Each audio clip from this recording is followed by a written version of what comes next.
Yo, what up? Pero nga pala ng Hood 1997 pare. Anong bago? Ito, bago. Bagong mga damit na naman ang pinadala ng Bitaw Lifestyle. Itong suot-suot ko ngayon. Ito yung isa sa mga old design ng Bitaw Lifestyle. Lagi ko siyang gamit-gamit kasi sobrang presko niya. Ngayon, nagpadala si Bitaw ng panibagong mga merch na naman. Meron siyang pinadalang tatlo. This one, ito, at ito.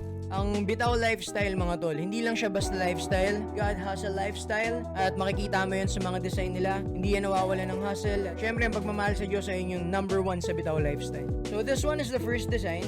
So pag bumili ka ng Bitaw Lifestyle, unang-unang tatambad sa'yo, siyempre sticker nila. Medyo nalukot lang yung sticker. Siguro dahil dun sa shipping. So nakita mo, di ba, may ring, then cross. This is color gray. So siya ay sublimation kaya napaka-presko niya pag suot-suot mo. Itong pangalawa naman is 413.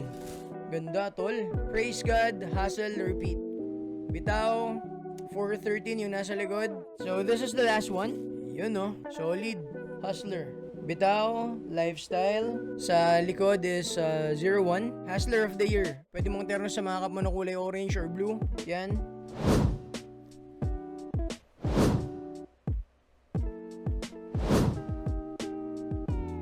So yun, ayun yung mga pinadala ni Bitaw Lifestyle. Ayun yung tatlong design, yung may pusa, yung may singsing na may Kristo, at itong suot-suot ko ngayon. Praise God, hustle, repeat. Check nyo Bitaw Lifestyle. Marami silang mga designs ngayon. Mabilis to maubos, kaya huwag ka na magpapahuli. Salamat sa aking kapatid na si Red Fontalba. Good luck sa business, tol. Yun lang, ako nga pala si Aaron Hood 1997. Yeah.